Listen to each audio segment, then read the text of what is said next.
Yeah, before we start, I have to say everything you're using here is dangerous. Not just the sharp knives, but the very toxic chemicals we're using in the spray, the plastic spray, and even the glue. Very flammable here too. So do this plenty of ventilation. I see videos on the YouTube, people doing this in their basement and garage and stuff. And well, there's another name for that. It's called huffing. So be careful out there. Yeah. So anyway, this has kind of got a life of its own. I built this thing, or built the original pieces, elbow and knees only from a friend of mine, and a lot of people got interested in here too. So anyway, this is the Tin Man 3, my patterns and how I constructed it. So hope this thing helps in too. So I got my pieces from Menards. It's actually the foam format here too, and the best way I can get this thing to you, this is 1 inch square. This is full screen here, so it's cut off a little bit here too. But you get three pieces here too. You get the idea of the pieces here too. All this grid is 1 inch square, so just make yours 1 inch square. And this, I think, you can actually extrapolate what my shapes are by doing a good job filling in, counting across, and how big they are here too. It's the best way I can do to get the pieces to you as well. So hope this works. I use paper templates, and once I get them transferred, I just use a regular knife here. Very sharp. The sharper the better. You don't want to tear this. You want to cut it.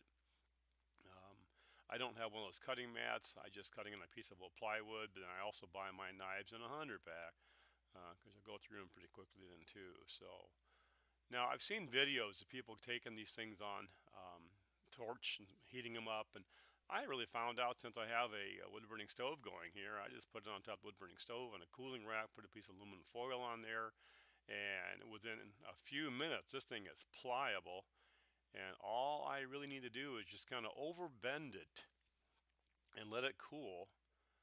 um, And when it does cool down, it will keep that shape. I'm not too worried about it. Again, I've tried this with the torch. It does work. I also burn the things into. Um, so I'll just let it cool, release. It's going to pop back a little bit, and there's your basic shape then too. So now that cut you're seeing here too, it's got to line up pretty well with the next one. So what I do, I'll take that, and after I make marks, make marks so you know where it's lined up here too. That really will help you when you're gluing it later on then too. But yeah, try to do some extra work and get that miter angle cut real well. For me, I just take it on my power sander, hold it there in the right position, and usually I get it. I also sand the inside there too. I don't want the full thickness. I want this to look like a piece of metal, not a piece of foam. So what I'll do, actually, I will sand both sides on the inside and the outside, so it looks like just a thin piece of metal instead of a great big chunk of foam there too. I also sand the edge of it too on the inside there too. So it's not just from mobility to the elbow, but I think it just looks a whole lot better than too. Once this is all glued together, you can always go back and sand and fill and kind of gust it up. I use weldwood. I know there's other stuff. It's not that I think it's number two glue, but it works really fine for me. I made myself a little glue pot here, just out of a jar. I epoxied a brush into it, and I really recommend doing this. Otherwise, you're gonna be opening the jar, spilling it, whatever. And I had not used this for probably 2 months, and that glue is just as good as when I put it in there too. So that worked real well. Now to glue this stuff up, and again, I'm nowhere close to the stove. What you can't see here is the garage door is actually open here. I'm getting good air through here too. So yeah, plenty, and yeah, lots of box elder bugs in the background too. Um, so you'll need probably 3 coats. This is where patience comes into play here. So you just can't glue this and stick it together. It doesn't work that way. It's got to glue, it's got to get dried, and you'll see the change in the sheen. Um, and again, it sucks it up pretty good. So then just go back and actually give it another coat later on. Um, and I have a picture coming up here a little bit that you can see it's taken, there it was from the shininess, and now it's a lot drier. Some of the thicker areas got some gloss to it. Um, but now I'll go back and just recoat it again. Um, I've done this outside sometimes too, but like I said, I got a lot of box elder bugs right now, and I think they'd be walking through it and making a nightmare. So coat two.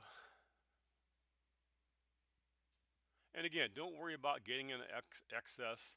you're going to put this plastic stuff on there anyway. You can always sand it and clean it up a little bit later here too. So the main thing here is just get them glued together in the shape you want them to. So, and I'm amazed how strong this glue actually is too. Um, and again, since you're spraying the whole thing with that plasticine, that gives a lot of strength to it as well. So I'm not too worried about it. So there we go. It's actually got a sheen to it. I think this is after 3 coats. Use the reference mark you put on them. That's I think more of these reference marks the better. Kind of line them up really good because you don't really get a second chance sometimes. You don't really want to touch this thing because it will stick. You get a little bit of wiggle room, but not very much.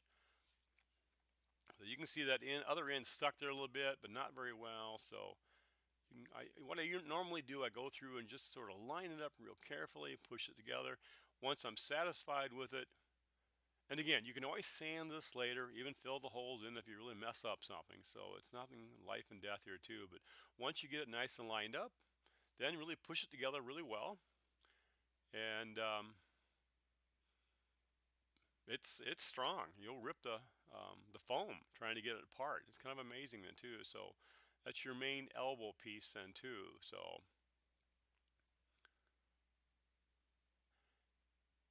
once it's dry, I'll take some nice light sandpaper to it and clean it up before I paint it on there too. So now I'm gonna put the other corners on here too. Again, just more gluing here too. I'm not gonna show all the steps here too, but again, 3 light coats. That's a general rule for everything.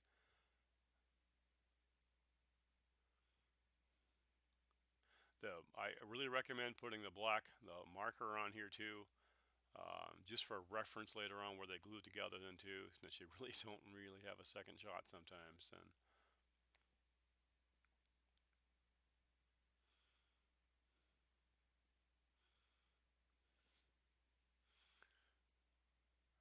okay, well, once we're going to set this aside here a little bit. While this is gluing, we need to make some rivets. Now they say brass.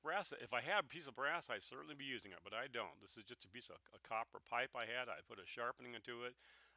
If I'm making more than 10 of these things, I'm probably going to go out and get myself some brass. But since I'm only going to make a few of them here, don't hammer it too hard. You'll distort the copper here too.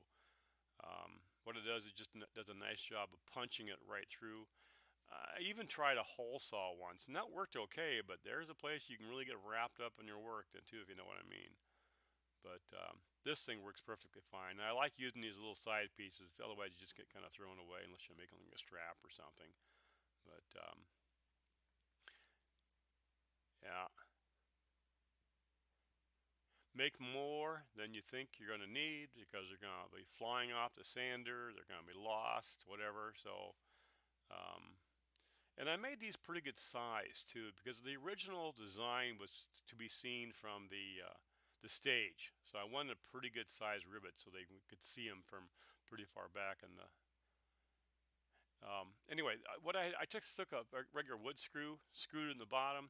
Yeah, it's got a little bit of focus there. Sorry about that. And took it to the sander and revolved it around. I just took out that sharp edge off the top, rolled around, the sander running away from me. Don't ever have it, pointing towards the direction because I love to catch stuff here too. And occasionally one will fly off, so don't worry about that. And you're always sanding the rough textured top. Just get rid of that here too. So again, I would have been smarter here if I put some more reference marks on here, but it's not my first rodeo, I guess. So I went ahead and give it a shot here. And again, it's not that crucial because you're tucking underneath and you always kind of um, cut it, sand it, whatever to shape later on. But it's not that difficult. But if this is your first time, I would probably put some reference marks, over the middle. And the first time I did it, I put 3 reference marks. I marked them all 3 sides here too. So you can see the elbow taking shape here pretty good now.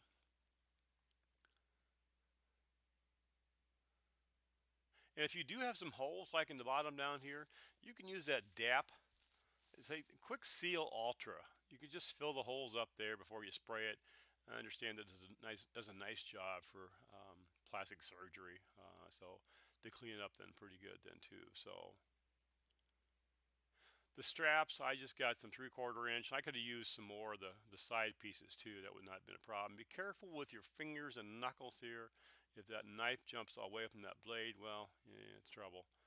Um, but yeah, I'm just cutting two of these pieces here for my straps, and I cut them after I put them on there. I think it helps lining them. I think it helps line them up a little bit better than two.